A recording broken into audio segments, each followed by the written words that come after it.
Muy bien, esta mañana vamos a retomar con el estudio que habíamos dejado en pausa varias semanas y que tiene relación con la carta de Pablo a los Filipenses. Y para ello vamos a recordar rápidamente que cuando Pablo escribe esta carta a sus hermanos, al menos está pensando en cubrir 4 propósitos. En primer lugar, Pablo quiere agradecer la generosa ofrenda que los filipenses enviaron cuando él se encontraba encarcelado en Roma.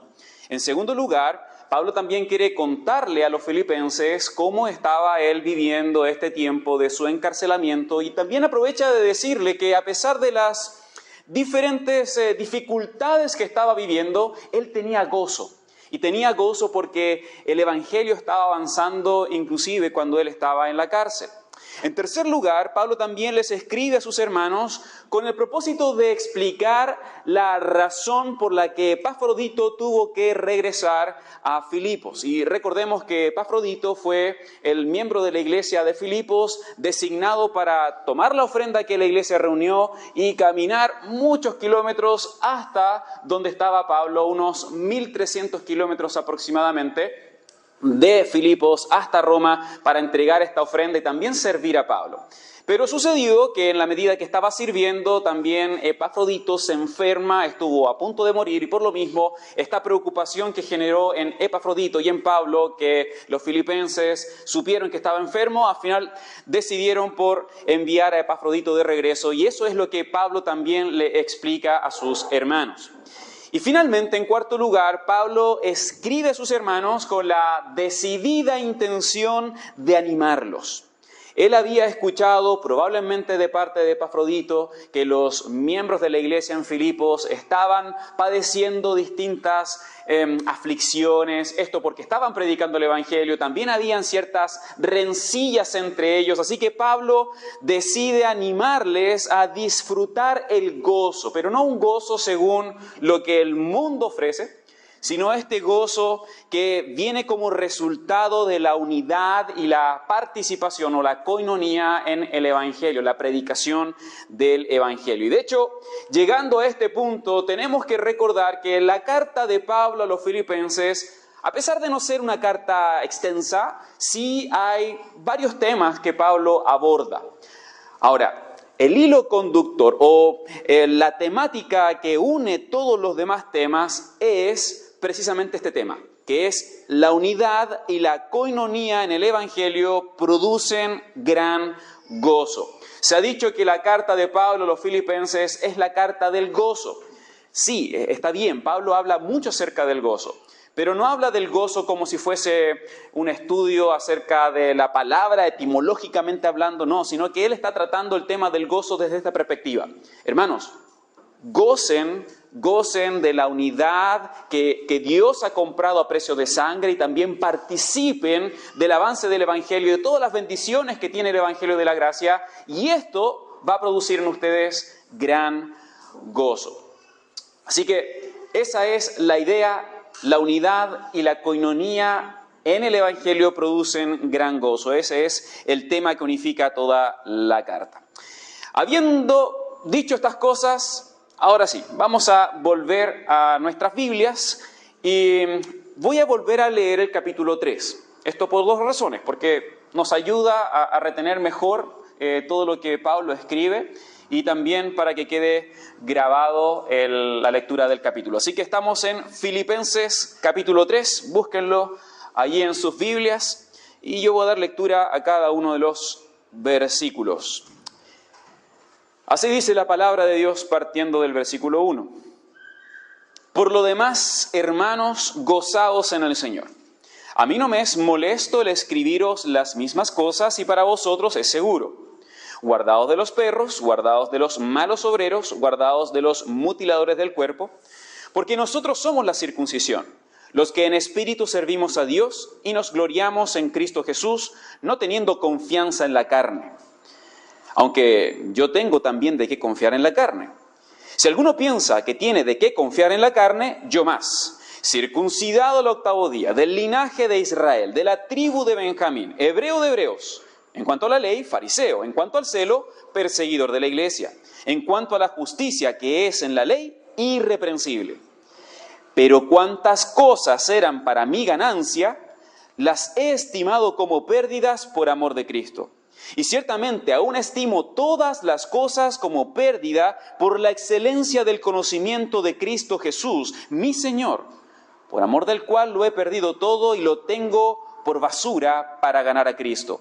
Y ser hallado en Él, no teniendo mi propia justicia, que es por la ley, sino la que es por la fe de Cristo, la justicia que es de Dios por la fe, a fin de conocerle y el poder de su resurrección y la participación de sus padecimientos, llegando a ser semejante a Él en su muerte, si en alguna manera llegase a la resurrección de entre los muertos. No que lo haya alcanzado ya, ni que ya sea perfecto, sino que prosigo por ver si logro asir aquello por lo cual fui asido por Cristo Jesús. Hermanos, yo mismo no pretendo haberlo alcanzado ya, pero una cosa hago, olvidando ciertamente lo que queda atrás y extendiéndome a lo que está delante, prosigo a la meta, al premio del supremo llamamiento de Dios en Cristo Jesús. Así que todos los que somos perfectos, esto mismo sintamos, y si otra cosa sentís, eso también os lo revelará Dios. Pero en aquello a que hemos llegado, sigamos una misma regla, sintamos una misma cosa. Hermanos, sed imitadores de mí y mirad a los que así se conducen según el ejemplo que tenéis en nosotros. Porque por ahí andan muchos, de los cuales os dije muchas veces, y aún ahora lo digo llorando, que son enemigos de la cruz de Cristo, el fin de los cuales será perdición, cuyo Dios es el vientre y cuya gloria es su vergüenza, que solo piensan en lo terrenal. Mas nuestra ciudadanía está en los cielos, de donde también esperamos al Salvador, al Señor Jesucristo, el cual transformará el cuerpo de la humillación nuestra, para que sea semejante al cuerpo de la gloria suya, por el poder con el cual puede también sujetar a sí mismo todas las cosas. Vamos a tener un momento de oración. Padre, en esta hora que nos preparamos a escuchar y atender tu palabra, ayúdanos, Señor, a tener un corazón sensible, una mente despejada, concentrada, atenta a tu palabra, sabiendo, Señor, que esta es una excelente inversión de tiempo y de nuestro día. Estar atento a tu voz, estar atento a lo que tú quieres enseñarnos, Señor, jamás será una pérdida de tiempo. Ayúdanos a poder aprovechar estos momentos, a tener nuestro corazón sensible para poder ser obedientes también a lo que tú quieres que nosotros hagamos, a los cambios que quieres que nosotros hagamos hasta que tú regreses. Te lo pedimos en el nombre de Jesús.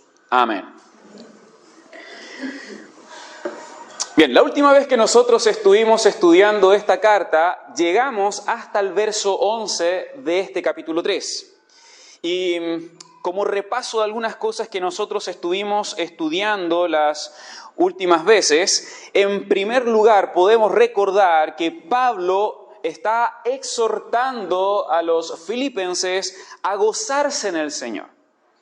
Eso es lo que le dice, gócense en el Señor, estén satisfechos en Él. Gozaos en el Señor, dice Pablo en el verso 1. Y luego añade en el versículo 2 y 3 que una de las implicaciones de gozarse en el Señor y de estar satisfechos en el Señor es también el no dejarse seducir por falsas enseñanzas que buscan promover cierta confianza basada en la ley o en las obras humanas.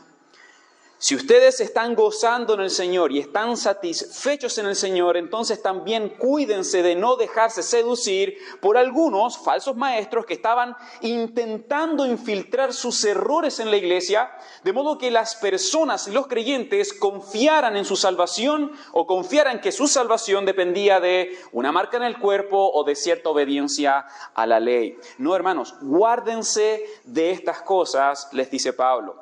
Gócense solamente en el Señor, porque el creyente que solamente está satisfecho en Cristo y se goza en el Señor, no confía en las obras de la carne como una evidencia de su justificación, ni tampoco utiliza las obras humanas como una vara de medir de su fe o de su cercanía al Señor. Nada de eso. En lugar de todo ello, el que está satisfecho en el Señor, el que se goza en Él, descansa confiadamente en la justicia de Dios y en la justificación que Él otorga solo por gracia, por medio de la fe en Jesucristo. Dicho de otro modo, gloríense en el Señor, jáctense de que lo único que tienen bueno ustedes es que no llevaron nada para poder ser justificados, sino que Dios, solo por gracia y por medio de la fe, les ha declarado justos, no culpables. Gócense en eso, gloríense en estas cosas. Ahora, para aclarar mucho más este punto del gozo y la confianza solo en la gracia de Dios, desde el versículo 4 hasta el versículo 11, Pablo hace una comparación entre lo insuficiente que es confiar en las obras de la carne versus el gran valor que tiene confiar en la justicia de Dios, que es por gracia, por medio de la fe. Y para que este contraste sea aún mucho más obvio, Pablo toma la iniciativa y se presenta a sí mismo como un ejemplo de uno que tenía muchas razones para confiar que su salvación y que su justificación y que su relación con Dios, por decirlo de algún modo, estaban aseguradas por las sorprendentes credenciales de obediencia que Pablo tenía. Y de hecho, vemos en los versículos 4 al 5 que Pablo expone cuáles son estas credenciales de las cuales él podía decir, yo tengo mucho de qué confiarme. Si ustedes piensan que tienen algo de qué confiarse porque hicieron algo, yo más. Y ahí leemos en los versículos 4 al 5 que Pablo era alguien que había sido circuncidado al 8º día, es decir, había nacido dentro de la tradición, no se estaba haciendo judío, sino que era judío de nacimiento, del linaje de Israel, de la tribu de Benjamín, hebreo de hebreos, era uno de los que podía hablar hebreo, leer hebreo, era hebreo, como dicen, de tomo y lomo. En cuanto a la ley, era fariseo, era un celoso perseguidor también de la iglesia, que en ese entonces era considerado como un enemigo de las tradiciones. Y también en cuanto a la ley, era irreprensible. Y como vimos hace algunas semanas atrás, estos 7 argumentos que Pablo está presentando sostenían contundentemente de que él sí tenía mucho de qué confiar.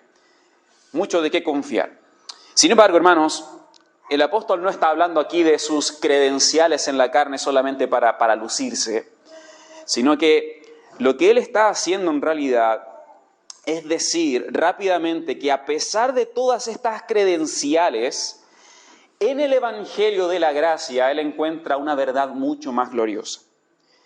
Y esa verdad es que su confianza en la salvación y en la justificación que Dios da, y la confianza de su relación con Dios, no dependen de una marca en el cuerpo, no dependen de cierta obediencia externa, no dependen de la familia en que naciste, ni la nación de la cual tú eres, no dependen de estas cosas, sino que dependen plenamente de la justicia que Dios otorga por gracia, por medio de la fe en Jesús. Y ese es el punto de Pablo, hermanos.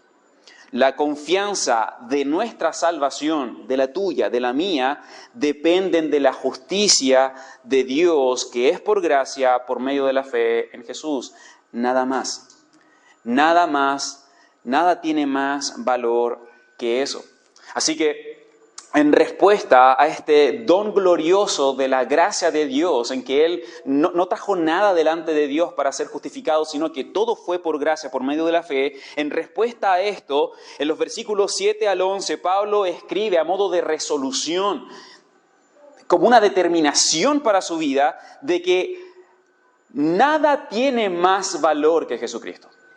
Eso dice Pablo, nada tiene más valor que amar a Jesús. En segundo lugar, nada tiene más importancia que elevar sobre todas las cosas el conocer a Cristo y relacionarme íntimamente con Él. Y la tercera resolución a la cual llega Pablo es que nada puede compararse con el propósito superior de vivir imitando a Cristo. Pablo estaba totalmente convencido tras haber disfrutado, entendido de la gracia de Dios y de que él no trajo nada delante de Dios. Pablo resolvió esto en su vida. Nada tiene más valor que amar a Cristo. Nada más. Nada tiene más importancia que elevar mi relación con Él sobre todas las cosas. Nada puede compararse al propósito superior de vivir imitando a Cristo. De modo que ya sea que padezca los mismos padecimientos que Cristo o que vaya a la muerte, sea como sea, Pablo anhela ser más como Jesús. Pablo ama a Jesús y quiere ser más como Jesús y quiere vivir imitando a Cristo hasta que sea alzado de este mundo hasta la presencia del Señor en los cielos. En las palabras de Pablo, dice el verso 7, pero cuántas cosas eran para mí ganancias. Lo que para mí antes era importante, ahora las he estimado como pérdida por amor a Cristo. Y ciertamente aún estimo todas las cosas como pérdida por la excelencia del conocimiento de Cristo Jesús, por el anhelo que tengo por relacionarme con Él, mi Señor, por amor del cual lo he perdido todo y lo tengo todo por basura para ganar a Cristo y ser hallado en Él. No teniendo mi propia justicia, esa justicia que él podía decir, yo he hecho muchas cosas. No mi propia justicia, que es por la ley, sino la que es por la fe de Cristo. Esa justicia que me da Dios solo por gracia, por medio de la fe, a fin de conocerle, a fin de ser semejante a Él.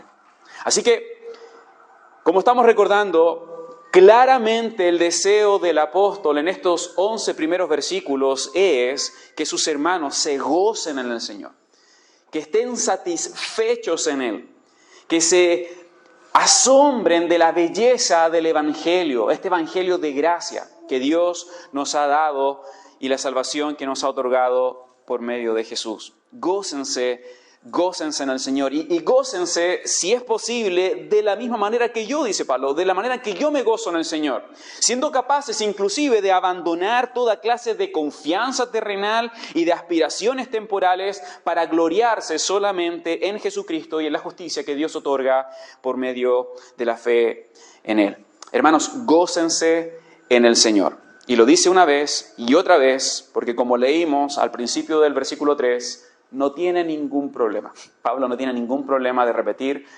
las mismas cosas que sabe que son necesarias para los creyentes, para sus hermanos. Bien, eso es a grandes rasgos lo que nosotros estuvimos estudiando durante estas últimas semanas hasta el versículo 11. Ahora, para comenzar este estudio, yo quisiera que pudiésemos estar pensando, meditando en una pregunta. Y la pregunta dice así: ¿cómo piensa y actúa el creyente que tiene sus ojos puestos en Cristo?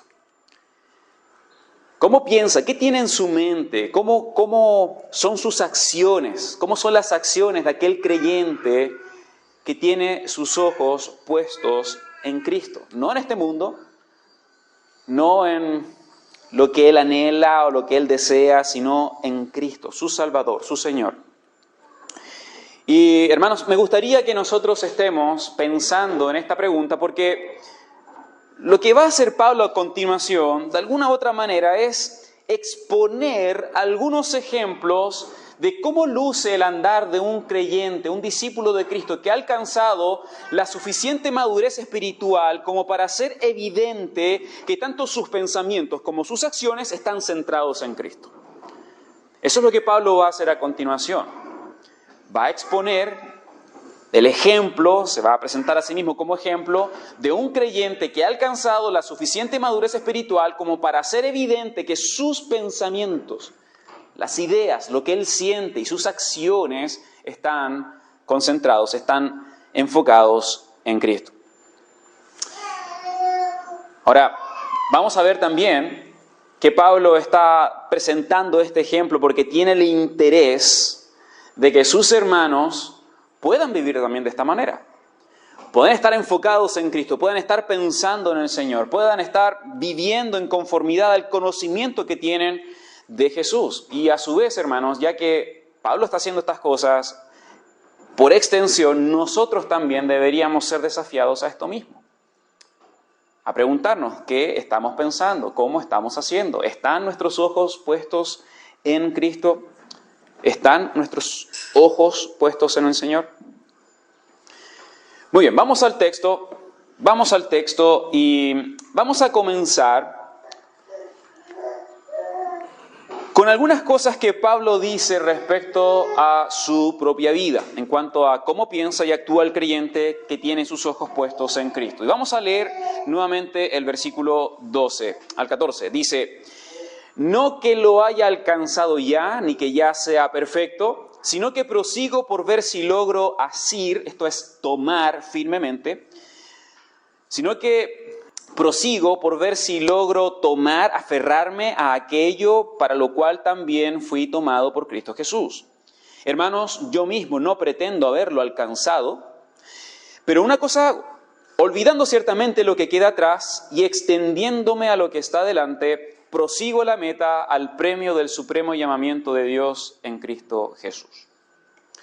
Bien, en cuanto a su propia experiencia, Pablo dice que el hecho de haber alcanzado la justicia de Dios por gracia y la salvación que es por medio de Jesucristo y la fe en Él, y el hecho de haber llegado a ciertas resoluciones en su vida, como por ejemplo, nada tiene más valor que amar a Cristo y relacionarme con Él siendo imitador suyo, a pesar de haber llegado a este punto, Pablo entendía muy bien que la carrera no estaba acabada.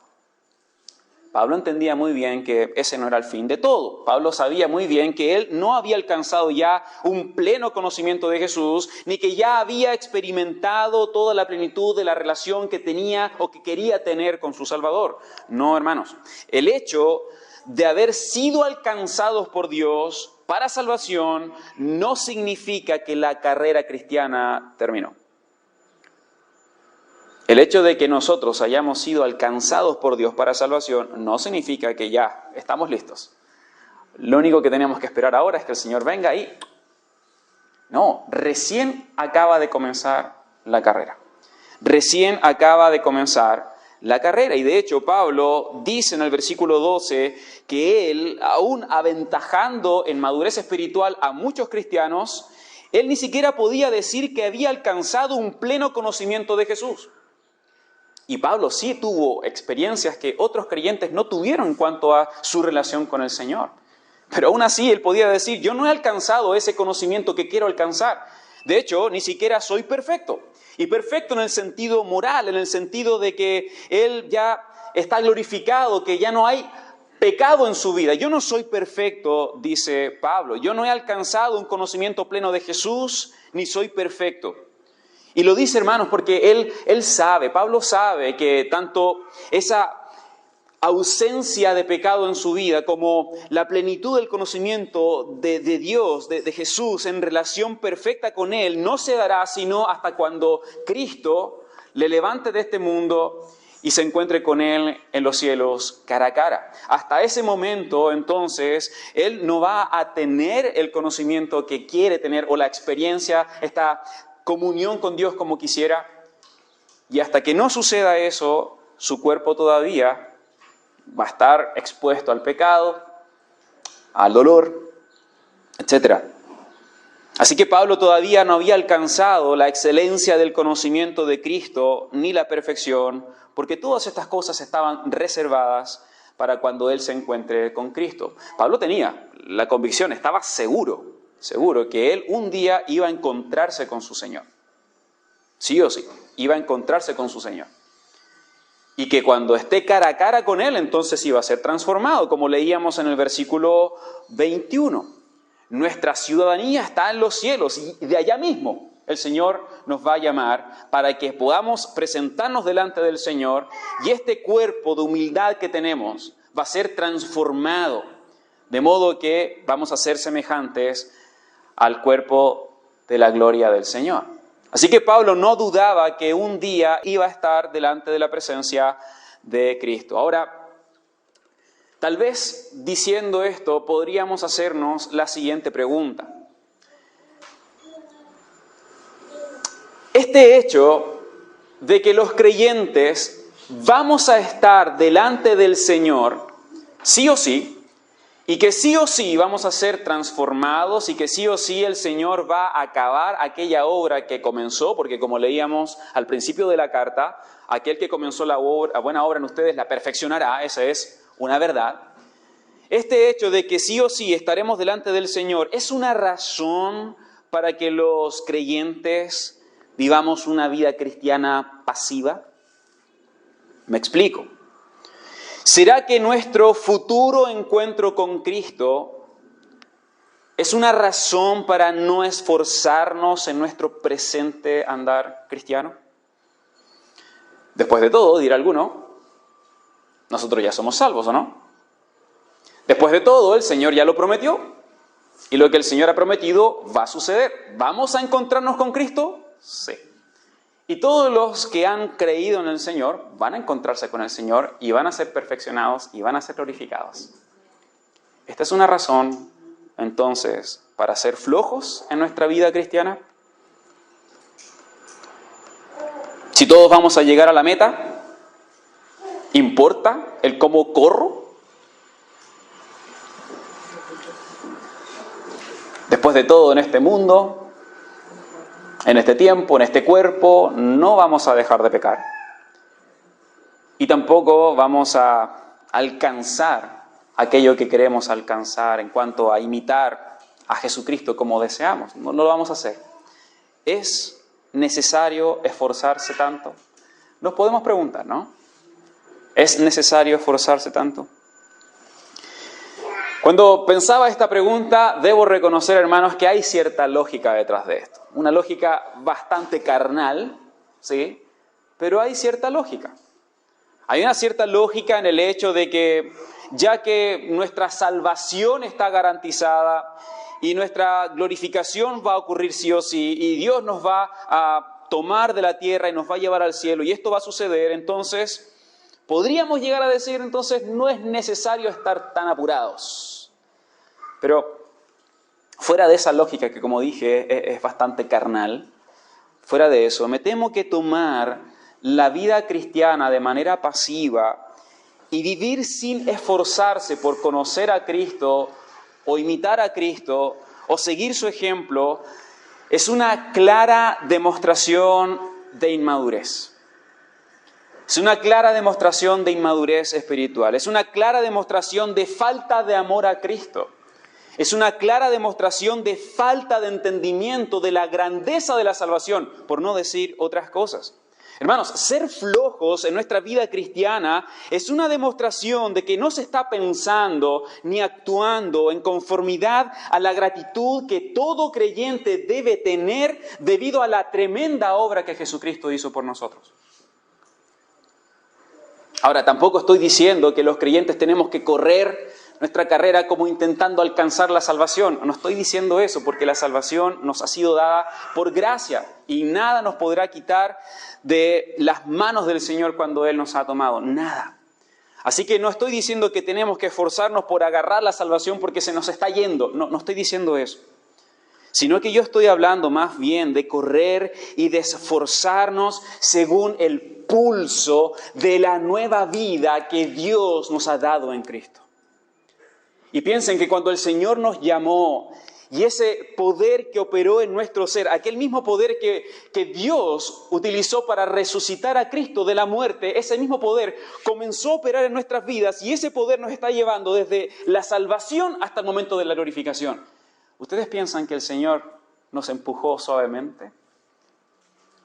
No, el poder que opera en nuestras vidas es poderoso. Por lo mismo, no podemos darnos esta licencia de ser flojos en nuestra vida cristiana, sino que tenemos que andar en conformidad a ese impulso del Señor. Tenemos que correr y esforzarnos porque de esa manera Dios quiere que nosotros vivamos la vida que Él nos ha dado. De esa manera es que se vive la vida que el Señor nos ha dado. Por lo tanto, sí es necesario esforzarse. Sí es necesario trabajar con esfuerzo por imitar a Cristo. ¿Vamos a ser glorificados? Amén.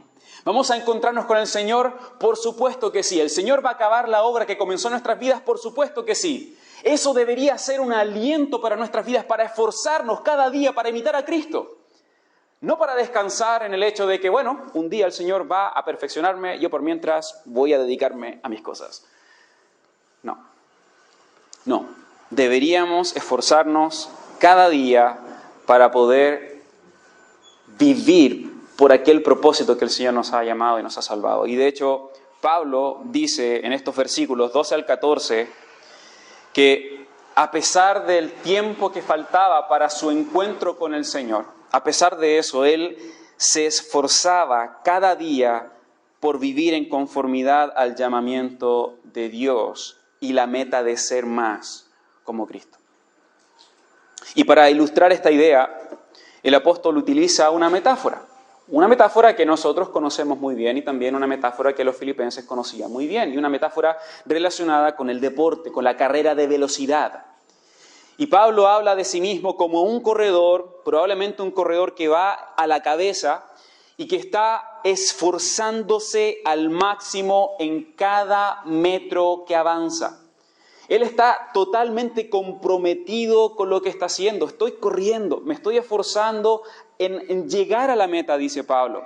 Él está totalmente concentrado en mirar hacia adelante, se está estirando, dice el texto.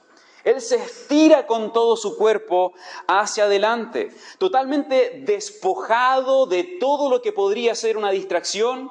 Él tiene sus ojos puestos en Jesús, puestos en la meta, puestos en el premio, para poder alcanzar todo aquello para lo cual Dios le salvó, y que es ser transformado a la imagen de Jesucristo. De esta manera vivía Pablo. De esta manera él pensaba y actuaba mientras miraba a Cristo. Así que, hermanos, hablando de su propia experiencia, el apóstol nos dice que el creyente que tiene sus ojos puestos en Jesús no lleva una vida cristiana pasiva, sino que se esfuerza cada día y en cada metro que avanza para alcanzar la meta a la que Dios le llamó. El creyente que tiene sus ojos puestos en Jesús se concentra en una sola cosa,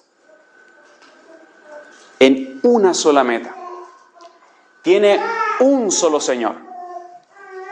Y esa meta es poder seguir creciendo en Cristo hasta encontrarse con su Salvador. De esa manera Pablo vivía. Ahora vamos a hacer un paréntesis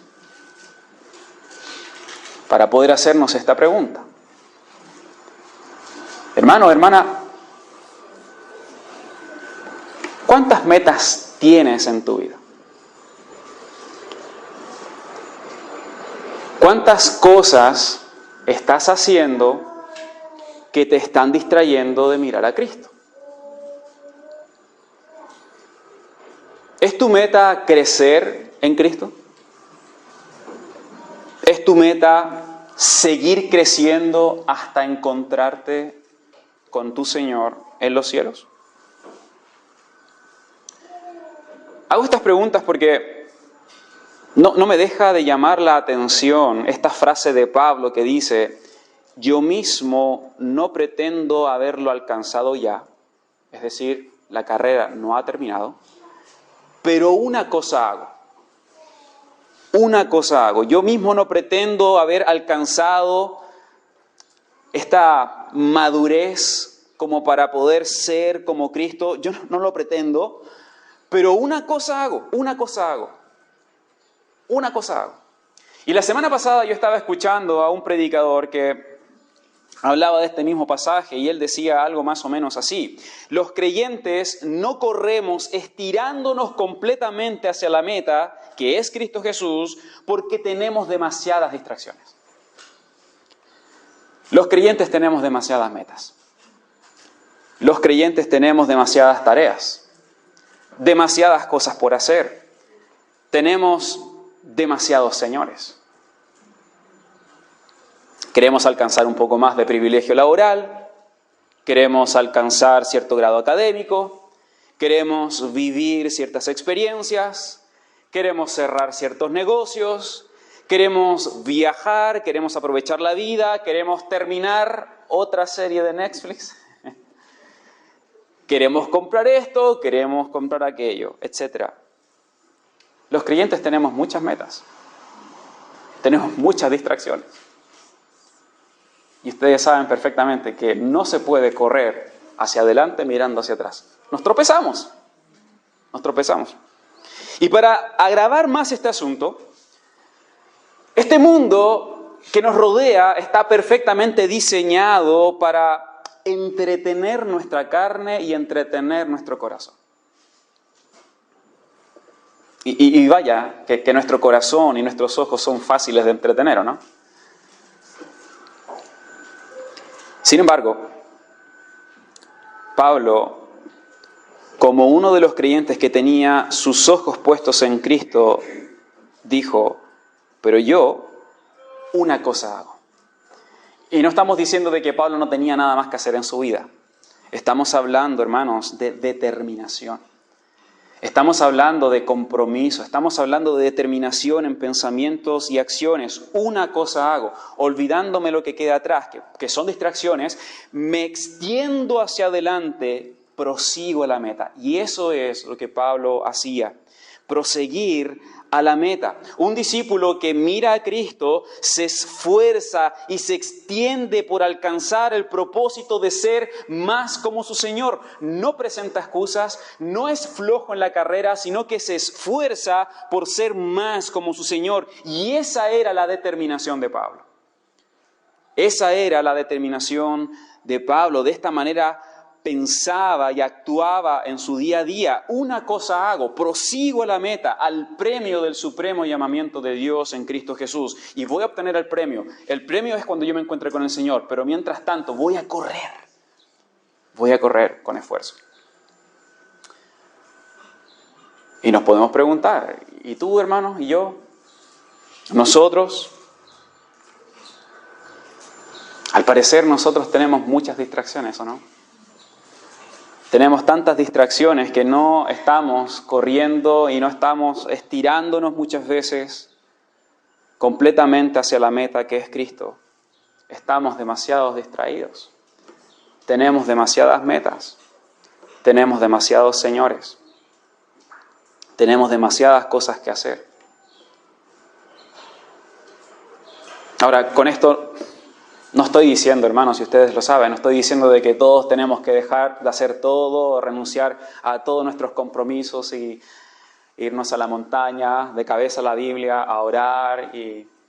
No estamos hablando de eso. En realidad estamos hablando de determinación. Estamos hablando de que sea en el lugar donde estés, sea lo que estés haciendo, todo lo que hagas esté influenciado por el profundo anhelo y determinación de encontrarte con Jesús en primer lugar y en segundo lugar en ser más como Él.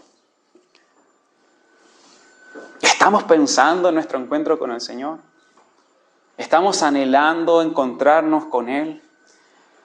Es nuestra meta, no importa dónde esté, no importa lo que esté haciendo, pero como sea, va a ser un instrumento para moldearme a la imagen de Cristo. ¿Eres tú cristiano en el lugar de tu trabajo? ¿Eres tú cristiano en tu hogar? Hermanos, los creyentes tenemos una sola meta, no múltiples. Tenemos solo una meta. Nuestra meta es ser más como Cristo. Esforcémonos entonces en ellos. Corramos hacia adelante, mirando a Cristo, despojado de nuestras distracciones. Corramos tras el Señor. Ahora, esta forma de vivir pensando y actuando de tal manera que nos esforcemos a ser más como Jesús hasta el día de nuestro encuentro con el Señor, esta forma de vivir es lo que Pablo llama a continuación como alcanzar madurez espiritual. Y vamos a leer el texto, versículos 15 y 16. Dice, así que todos los que somos perfectos, esto mismo sintamos, y si otra cosa sentís, esto también os lo revelará Dios. Pero en aquello a que hemos llegado, sigamos una misma regla, sintamos una misma cosa. En estos versos la palabra perfectos es distinta al uso que le dio a la palabra en el versículo 12. En el versículo 12, Pablo estaba hablando de perfección moral, de ausencia de pecado. Estaba haciendo una referencia a ese estado glorificado cuando el creyente se encuentra con el Señor. Yo no soy perfecto, dijo Pablo. Pero en este texto él está diciendo, soy perfecto. Entonces, ¿a qué se refiere? Bueno, se refiere en realidad a una medida de crecimiento espiritual. En otras palabras, madurez espiritual.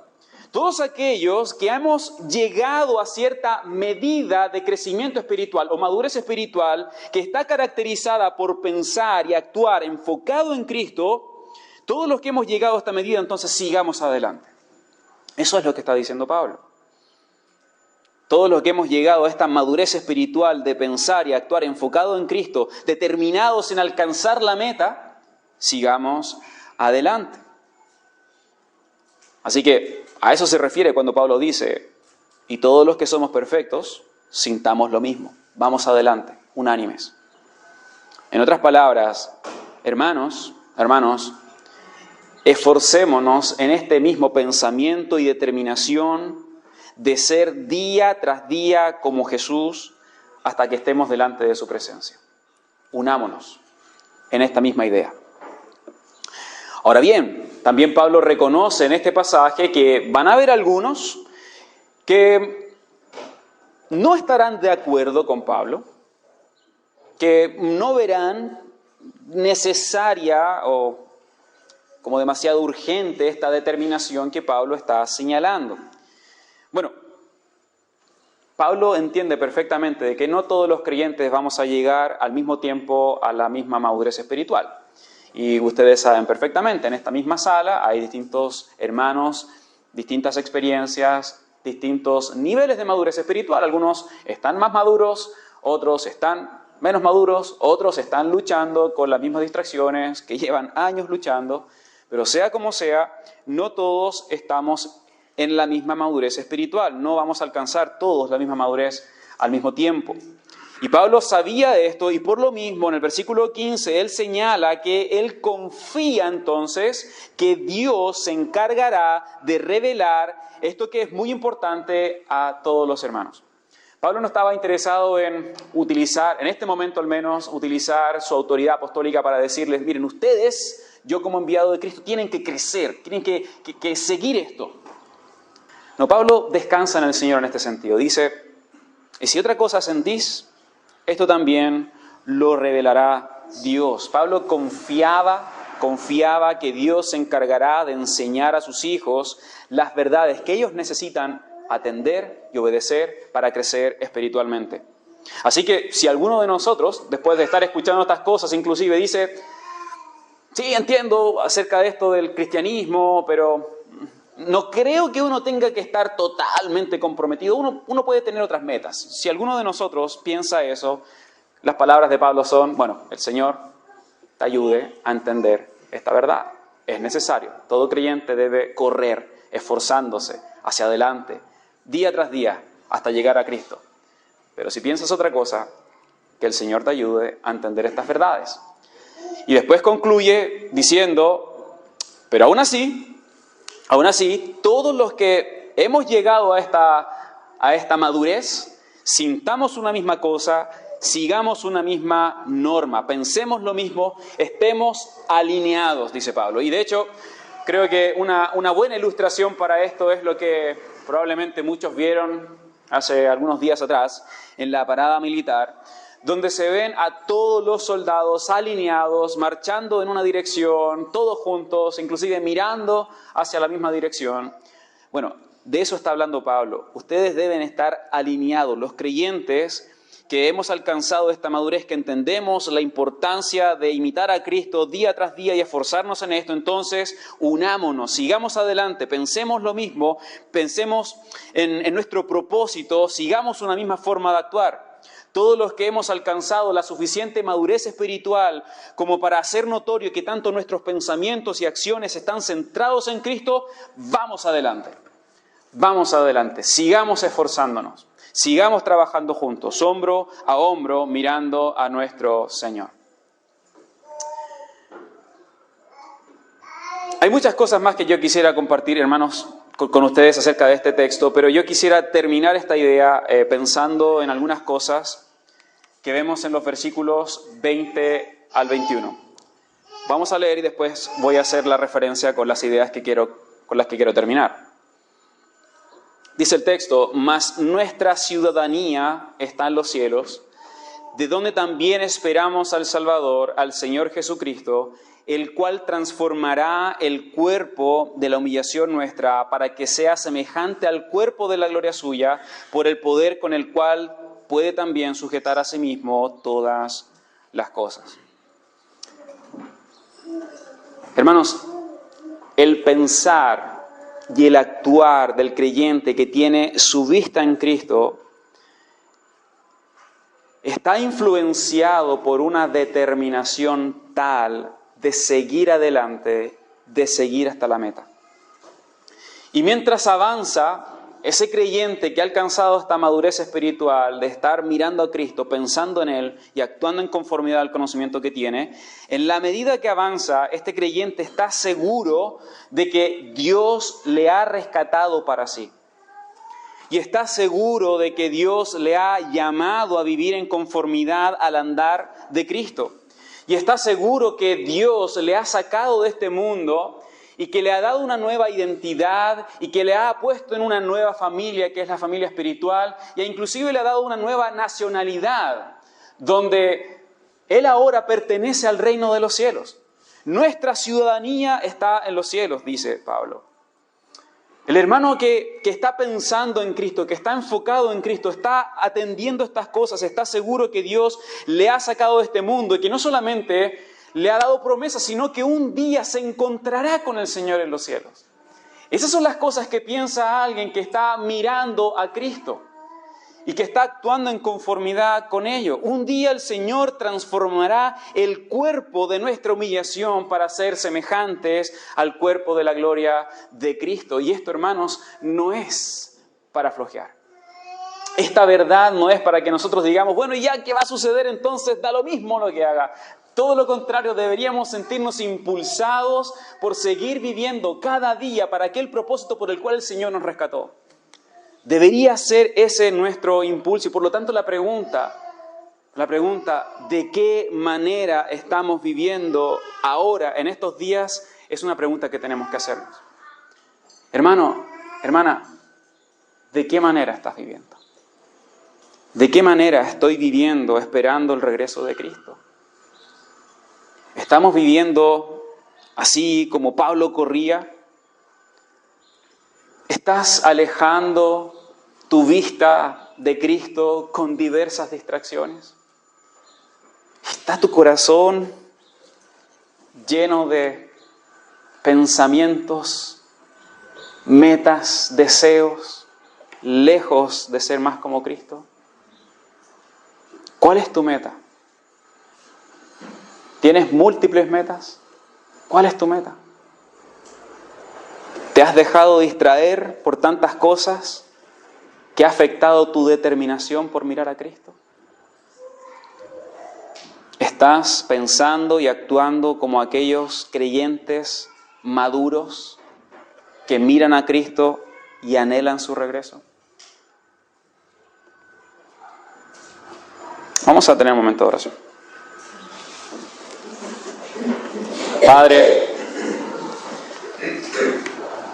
Padre, te queremos pedir ayuda.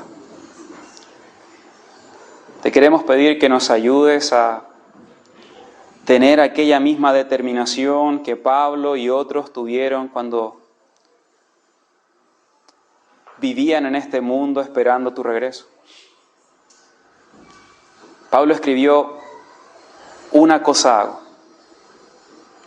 olvidando ciertamente lo que queda atrás y extendiéndome a lo que está adelante, prosigo la meta, al premio del supremo llamamiento de Dios en Cristo Jesús. Padre, ayúdanos a hacer de estas palabras nuestras palabras. Ayúdanos a crecer espiritualmente. Muéstranos, Señor, las verdades que debemos obedecer para dejar nuestras distracciones. Ayúdanos a vivir la vida que tú nos has dado en Cristo de manera esforzada. Ayúdanos a mirar a Jesucristo cada día y a esforzarnos por imitar su ejemplo. Y esto, Señor, todos los días de nuestra vida, hasta que tú nos llames a tu presencia. Padre, te lo pedimos de corazón, en el nombre de Jesús. Amén.